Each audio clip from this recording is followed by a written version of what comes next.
His head races. There's so much to think about. Need to choose one. Front 3.5, gainer or reverse, back 2.5, gainer twister. Then he remembers his training, but once his feet leave the diving board, his nerves go away. He is focused. When most people would turn away, Michael Wright thrives. The scariest part is probably the most rewarding part also. It's the adrenaline, the fear factor.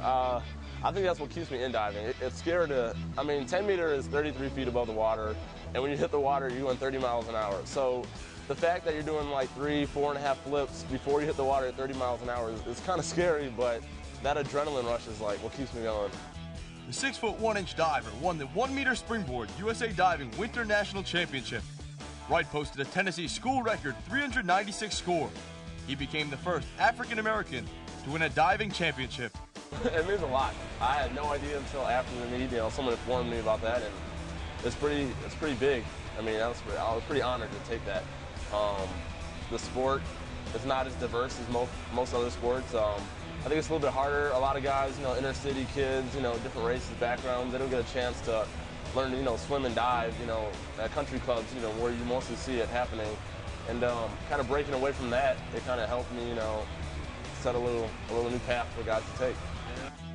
Wright's passion for gymnastics, along with an incredibly athletic family, brought him into the world of diving. I did gymnastics for like 13, 14 years. My mom actually co-owns a gymnastics gym in Chicago, where I'm from. And so I've pretty much done it my whole life. In high school, my gymnastics team, but they didn't have a gymnastics team. So I kind of switched over to diving. She's always kind of pushed me through diving, and that's kind of what got me, to here right now. My dad is a track coach, and he's ran track all through college. Both of my sisters played semi-pro basketball. So my whole family's kind of athletics, and we all kind of help each other, push a little bit higher. Well, it's been a pleasure. Mike is a very hard-working athlete.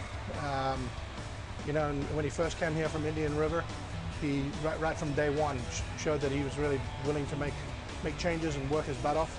He had a lot of refining to do when he first came, and he's worked really hard at making those changes.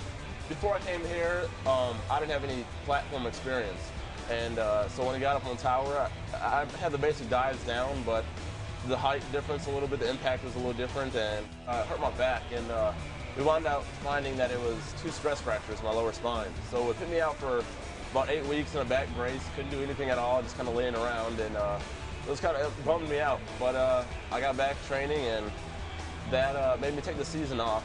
So I pretty much set aside, next year will be my senior year, my last year.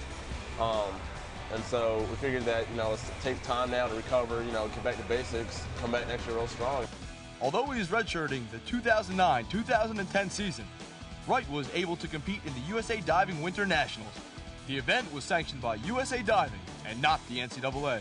I'm really excited about his prospects next year to continue working on the things we've been working on. And, I don't like to make predictions, but I think he's going to be in the mix for some more big-time titles next year. For Inside the Orange, I'm Tim DeMartin.